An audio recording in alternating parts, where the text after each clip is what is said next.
An ambassador to the UN says the time for talk is over regarding North Korea following its latest ballistic missile test.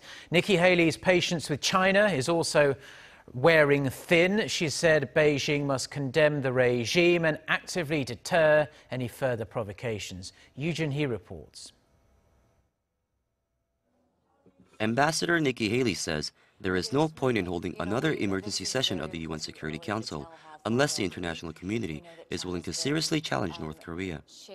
In a statement released on Sunday, Haley said Pyongyang has already defied numerous UN sanctions, and further talks would be, quote, a waste of time in the absence of full cooperation from UN member states.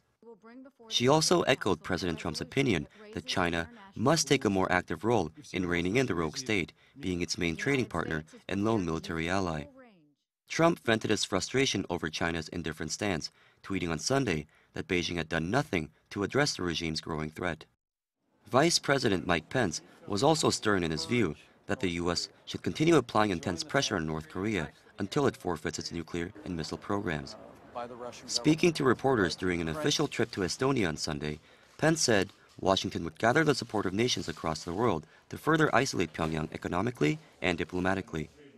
He also appeared to take aim at the previous administration's foreign policy approach, saying the era of strategic patience is over with North Korea. The vice president was softer in his criticism of Beijing, saying although China could do more, it had taken unprecedented steps to rein in the pariah state. Pence pointed out China's unique relationship with the Kim Jong-un regime that gives it a rare ability to significantly influence decisions made by the North. Joonhee, Arirang News. Now, as a follow-up to Joonhee's report, we are just hearing that President Trump and Japanese Prime Minister Shinzo Abe have agreed during phone talks on the need to take further action against North Korea. No concrete word on what that action might be yet, but it's reported they'll attempt to put pressure on China to help out. Abe said he praised President Trump's commitment on North Korea and that he would make the utmost efforts to protect the Japanese public from Pyongyang's growing threats.